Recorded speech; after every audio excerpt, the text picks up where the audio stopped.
Hey everybody, what's up? It's your girl Bondi Blue and I am back for Love and Hip Hop ATL. Let's just get right into it. So the girls decide to go on a last little trip to the beach and they fail horribly at paddle boating. It was very sad to watch, okay? Even though Diamond's floating on cloud 9 because she just, got engaged and everything. But Tammy's over there drowning in shit like a dead fish. It's not a good look at all for anybody. But after that, they go and sit on the beach in a round table like discussion like they always do. And we get on the topic of Carly and Joc. For some reason, everybody is just so in awe of this love of Carly and Joc. And I'm like, are we really still here? They were never even together. Oh my God, we're not even gonna get into it. Carly gives her best advice to the girls that it's important to date, okay? And even though she may have been using Caesar to get back at Joc, okay, she is still dating them both, okay? She is trying to find the one that is for her, and therefore she has to date ladies. She has to catch those fish and then sometimes throw their asses back. It's just the realization of where Carly is in her life. Okay, then Mimi gets a phone call and she steps away while they're having this conversation. And when Mimi comes back, her whole mood has changed. Okay, she done told this motherfucker about having this bitch around her daughter. Okay, baby mama number 5. She's already said she doesn't want her around. And Eva calls her and tells her exactly that she's been around this bitch. So now she has to go back to Atlanta early and handle up on some shit, okay? And ladies, watch your back, cause that bitch ain't to be trusted. And I'm like, God damn, Mimi. Nah, y'all, I understand exactly what Mimi is coming from at this point. Like, let's just assess the situation. Jocelyn got CPS sent to Mimi's house because Jocelyn put on Instagram that Stevie was molesting Eva, and therefore the authorities had to come and check it out and make sure it was okay. This all could have ended very badly if she would have got some terrible fucking caseworker, or if they would have found any little bit of thing to try to make it seem like Mimi wasn't a fit mother, and I doubt that they would. Mimi seems like a very competent, good mother to her daughter.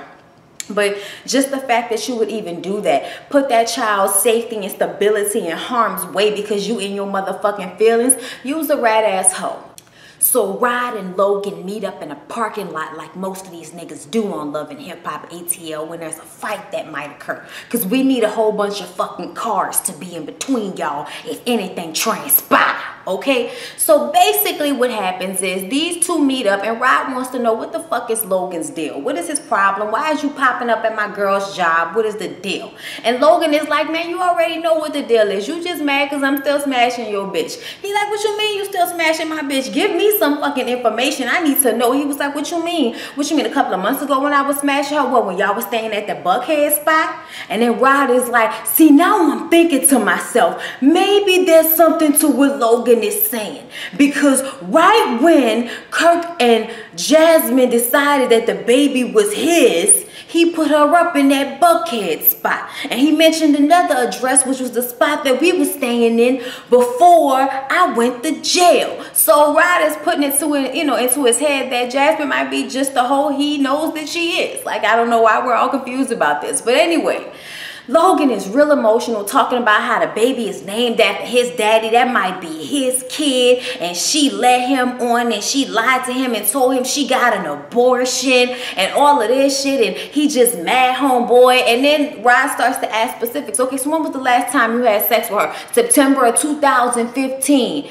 Okay, so if you had sex with her of September 2015, the baby can't be yours because the baby was born September 2016. That's a whole year, my nigga. You can't be the father, okay? Sorry. I know you're trying to get attention and all of that shit, but it ain't gonna happen, son. Okay, so Rod pretty much writes Logan off. But Logan has done just the job he came to do, which is plant the seed in the back of Rod's head that might end up getting Jasmine's ass beat.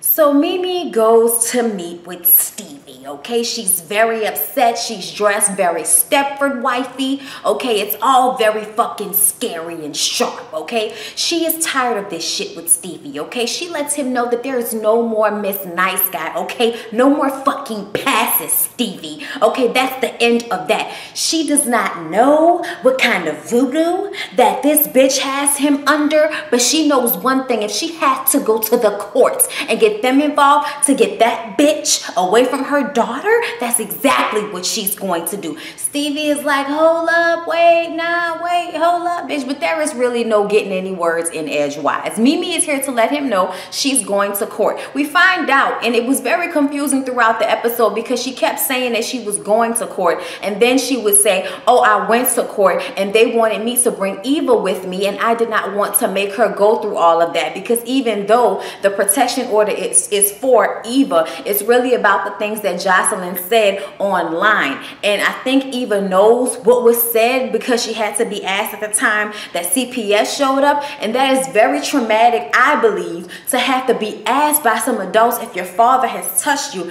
at such a very young age like that. The more I think about it, the more I totally understand why Mimi is so upset and why the fuck Mimi has not sought her out to fuck her up physically. I'm just saying, okay? I don't understand why at this point somebody hasn't put their hands on her. And another thing, it makes me look at Stevie like, what kind of fucking voodoo does this bitch have? Because you's a dumb motherfucker to be around here about to act like you're going to be with this bitch, trying to get her into the house, all of this shit after she put your daughter through that traumatic fucking situation. Are you serious, Stevie? I'm totally on Mimi's side with this shit. Yes, the bitch overreacts in the scene, but at the end of the day, she has every right to feel how she feels right now. So Dime called Lisa, okay? And it's a very annoying fucking scene for me, okay? It's just more gloating and happiness for Dime, which I'm happy for. But it's this fucking Jock Carly situation. Dime is like, look, I really thought that you was only dating C's to make Jock mad, bitch. So what you gonna do? You really gotta decide, bitch. I mean, what you gonna do? Who you gonna be with? And it's like, bitch, she ain't gonna be with neither one of them niggas, because C's is gonna eventually come to his fucking senses, like I know he will. I told him this ain't what I wanted for him, and that's because Carly does tend to bop around like a thought pocket. You still worrying about apologies from this nigga Jock when you fucking with C's. But we all know that none of this shit is really real, okay? Yeah, he might have liked her, the booty fat, whatever, you know, fake bitches everywhere, you know, real excited. Carly's like 40, still looks great, whatever. Fine, I get the fuckability, but at the end of the day, it's the same old bullshit with Carly. So this whole conversation is fucking stupid and mute to me, because I don't feel like there's any real fucking relationship happening between Carly and Jock, but some jokes and maybe some toe sucking. Besides that, I ain't trying to get into the rest of that. Ugh. So Stevie feels like he's being forced to pick sides between his daughters and Mimi and Jocelyn and Bonnie Bella. So right now, he's going to bring Jocelyn to the house to try to talk to her. He's actually very happy that she decided not to move in with him, but put the brakes on that shit because that's exactly what she came to talk to him about, okay? Look, I have been really thinking ever since Stevie invited me to come back into the house. And you know what? I feel like maybe this is the time to make a change. So I'm here to talk to him about a few things, okay? So main thing is she wants for them to be back together, okay? She didn't really say it. It wasn't romantic, but she busts out 2 fucking ring boxes and says, pick a date, nigga. We engaged, okay? I was like, okay, what the fuck? But first she had to let him know that she wants to be back on the record label. And he lets her know that he does have a new artist that he's working with. And she said, look, there could be no other Latino, okay? They can only be the Puerto Rican princess, okay? It can only be Jocelyn Hernandez, okay? So if it's somebody else, you better get rid of the bitch. You better get rid of the hoe, okay? Because it can only be Jocelyn Hernandez, baby. That's the only person that could be on the record label, okay? I am the only Latina. And Stevie kind of like laughs her off, doesn't really deal with that. But he does tell her if they are going to be serious about getting back together, being engaged, getting married, whatever the fake fuck they decide to do, she needs to apologize to his daughters because they are really not feeling her after that shit she pulled on Instagram. She says that she will do that as long as there ain't no other bitch at the record label. So Estelita and Mimi meet up, okay? And I really feel like Mimi is there to stir the fucking pot and to also get somebody else on her side in her whole vendetta against Jocelyn, which, like I said, I'm not upset with her about, but it just shows that you have no other place to place your energy right now, bitch. I'm gonna need for you to bring your little lesbian girlfriend on the show. Give us something else to see, because this whole mad Mimi is really like fucking annoying to me sometimes, okay? Because I felt like this scene was totally ridiculous. Who gives a fuck about the empanada Estelita, bitch, okay? To be sitting up there telling all your business to her just so she can go try to fuck Stevie? Well, what was that about? I felt like that's what Mimi was trying to do, but Estelita was saying that, you know, no, it's just business between me and Stevie. He said that he did that before. He's not gonna do that again. He and I are just on a business. He has really been supporting me in my business. And Mimi is just like Girl, if he ain't fucked you yet, he gonna try. Okay, like she didn't really laid it on thick about how Stevie is really gonna try to get in this girl's pants and fuck up this whole business relationship they're having. And she also poured her soul out and let her know about the protection order she's trying to get and how the daughter wasn't supposed to be around Stevie, but he was. And it's like, you don't even know her like that. Why are you telling her all your business, Mimi? See, this is what I be talking about, Mimi. You set yourself up to get fucked over in some aspects. I'm not saying that Estelita is gonna do anything to you, but I'm just saying that it wasn't such a smart thing to do in the first goddamn place. But they gonna get together soon and meet up and have drinks, and maybe she and Carly can finally get on a better page because she really don't like the bitch. So Carly called her and her fake booty in all this netting, inviting Caesar over for a sexy breakfast, okay? Because it might just be the time to, you know, pop the lid off this pussy, okay? Like, it just might be the time, all right? And when he gets there, this breakfast is shit and fruits and strawberries and all of this, you know, looking like sucking dick shit is real cool and everything. But we gotta talk about while he goes back to Harlem getting clowned by his homeboys when they see this video of her and her ex in one of the most romantic places in the world. What the fuck is really popping? You supposed to be my bitch. This is what Caesar's talking about. And Carly is like, it was not like that. Okay, he just showed up on his own, and the only thing that happened between me and him was he gave me an apology. Why are you still worried about apologies from this nigga? You fucking with me. Why are you worried about apologies from him? Because it was really like, he's broken my heart so many times. It was really the worst relationship I have ever been in. Really, Carly? It's the worst relationship you've ever been in? Really? All the fucking relationships that you've been in, all 21 fucking hundred of them, and you mean to tell me that this is the worst one, the one with Jock, the one that there was never really any commitment with? Seriously? The one that lasted, what, a couple of weeks? Really? That you've just been fucking on and off? Never really was a relationship, but this is the one that broke your heart the most, wasn't it, Carly? Okay, whatever, bitch. I'll try to believe that for the second. Cease just keeps checking her, letting her know that this shit ain't cool, and maybe she need to go ahead and be with Jock if all of this is so important to her. And she's like, no, baby, I want to be with you. I just was trying to let him know that I got a man. I got a good man, okay? And I don't need him, and I done got mine. I was just trying to let him see that you was the type of man I was aspiring to be with the whole time when I was with his raggedy ass, okay? I was just trying to let him see what a real man was. She landed on thick, then she put that old fake ass doughy booty on his dick, and he's all excited, and now the argument's over and the fucking commences.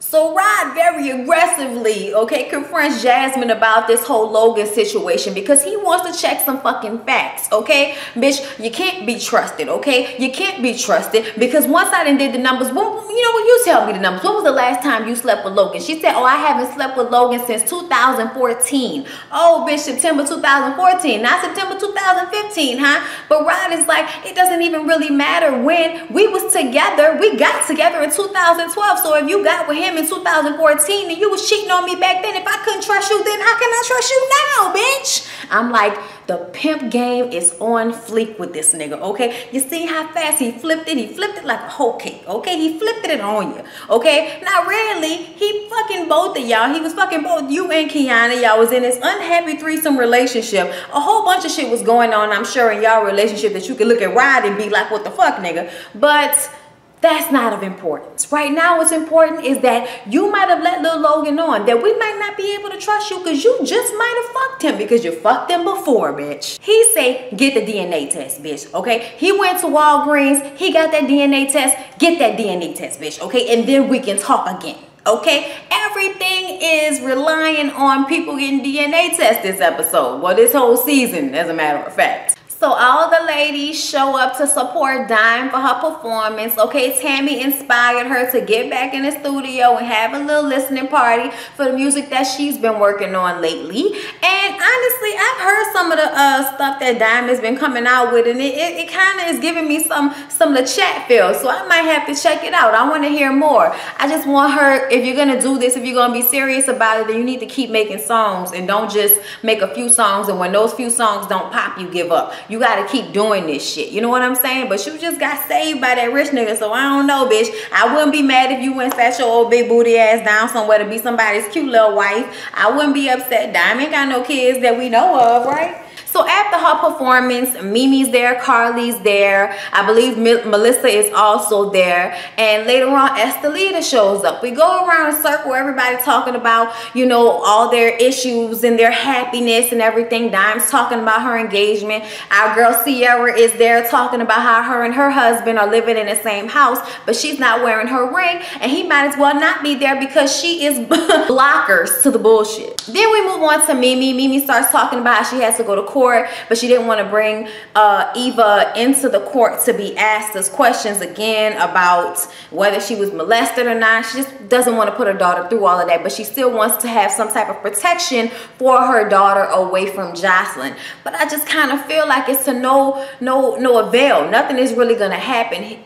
Jocelyn is still going to be around your kid because of Stevie, okay? And unless you're going to stop bringing your kid around Stevie, which I know you don't want to do, you might as well just go ahead and let this shit go. It's sad, it's fucked up, but it's the realization, okay? It's really the realization of how shit go down sometimes. But anyway, when Estelita gets there, Carly sits down close to her and says she wants to apologize for how she came at her. It's just that in her history with Jocelyn, she's always had a problem with the women that Stevie would sign and his different artists, and she just feels like she's going to end up being put in the middle of it. And Estelita says what we're all saying, bitch, you put yourself in the middle of this. You doesn't have to put yourself in the middle of anything, okay? She was talking fast, but she was saying the truth, that Carly really does not have to put herself in the middle of anything. You don't have to say anything. You don't have to tell anybody anything. You could just mind your motherfucking business like everybody, including Jocelyn, is asking you to do. But oh no, Carly couldn't take the fact that Estelita was telling her that. So she just flips a fucking tray over. And I'm like, oh my God. Like, security gotta be so tired of Carly's no fucking fighting, but always want to throw a grape in a food fight ass. You are not going to actually fight anybody. You're not actually going to whip anybody's ass. You're just going to jump around and jump into the security guard's arms and wail around like an old crazy woman. And nothing's going to actually happen, okay? At some point, Estelita starts to throw shit back at Carly because she threw all those vegetables on that vegetable tray at her. Bitch, wasted food. Dime was like, bitch, this is my listening party. Okay, it was all very rude to these bitches. And like I said, at some point, Estelita starts throwing shit back and something got on Sierra. So Sierra, I think, went at Estelita, and then Estelita started hitting her all in the head and shit. It was all over the fucking place, okay? Estelita goes outside and Melissa follows her, and then Mimi comes behind her. And she's like, what the fuck was that? And she's like, look, I don't know. Why are you asking me? Carly's fucking crazy all on her lonesome. I didn't need to tell her to do anything. I don't know what's wrong with that bitch, okay? Estelita say it's gonna be a problem whenever I see her. It doesn't matter, it's gonna be a problem whenever I see her. Whenever I see her. And then Mimi is going off about, I don't know what the fuck wrong with the bitch. From this to her making nice with that bitch Jocelyn, is all that bitch's fault. And she gonna make up with her after she done hit that bitch in the face with flowers and all of this shit. I'm like, you got hit in the face with flowers too, but you ain't really friends with her no more. So I understand where you coming from. Once you get hit in the face with flowers from a bitch, y'all can't be friends no more. I understand Mimi. Mimi is highly upset at Carly and anybody else that wants to be friends with Jocelyn. So Melissa just backs away slowly before the fucking bear eats her. So I wake up. Okay, and I start to edit and realize I totally forgot to talk about the segment with Jocelyn meeting with Sade and Savannah, Stevie's daughters, right? So they meet up, and before Jocelyn gets there, Stevie is like, you know, I really want y'all to keep an open mind with Jocelyn because she's, you know, rejoining the family, and I just want y'all to be open to it because she's, you know, Bonnie Bella's mother, and I feel like, you know, I'm caught on both sides, whatever, whatever. They just saying, we want an apology from the bitch, and you do not need to be thinking about marrying somebody who would do some shit like that. But you know what? We digress for right now. The bitch is coming. So she walk up, okay, and Jocelyn is there to talk to the girls. She know the girls are mad at her, okay? She know, but they never really liked her in the first place, okay? So she sit down, and they start to, you know, talk about the situation. She said, look, I want to apologize, okay, for what I said about Bonnie. I mean, Lord. I want to apologize for what I said about Eva because I know that wasn't right. And I said that because I was upset because your father put me through so many things, okay? And I get pregnant and the first time, you know, the first time he told me we get an abortion, and then I get the abortion, and then the second time, and now he's not claiming the baby, and I'm just going through all these emotions and everything. And look, I'm so here for Sade. Sade said, bitch, We should be the ones crying, okay? We should be the ones crying. I really don't give a fuck. Nah, I don't give a fuck. Okay, I cannot. I don't give a fuck about her tears right now, okay? Because what she did, it doesn't matter, bitch. Like, it doesn't matter what he put you through. Do you think that makes it right? No, I'm not saying it makes it right. I'm just saying, look, I know what little dumb thing I did, okay? I know what I did, okay? But at the same time, you know, I just want everybody to take responsibility for their part in it, you know?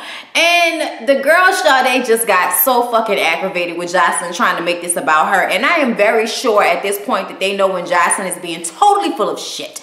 And that's how I felt. She was being full of shit, but you just trying to get on their good side because you know you did the wrong thing. But I still feel like you coming at them from an angle where they just know it's not really that genuine. That if given the opportunity again, you will do something just as fucking terrible, Jocelyn. It is very plain to see that you have really not grown that much from learning from being a mother or any of the situation that you put yourself in the past couple of years because of your fucked up ass demeanor, okay? But anyway, we move on. Sade and Savannah had to get up and be removed from the scene and taken to the side because Sade was getting lit. And I'm sorry, that's my glasses. And she stood up and she was like, I'm not taking this shit. And Jocelyn's like, well, you know you can whip my ass, right? You know I'm not even gonna get up because it's children. You know I can't, you know you can whip my ass, right? And I'm like, man, that don't even matter right now. It don't even matter if she could actually whoop your ass. All that matters is she might find the fucking strength to do it. And with a sister and a daddy holding you back, might get in a licking or two. Look, y'all, Jocelyn and Stevie are already in the blogs going back and forth, hating each other, loving each other. It's already the same old bullshit. But we all know that Stevie's ass is getting old. So I don't know exactly how long he's going to be able to deal with the ups and downs of him and Jocelyn's love affair.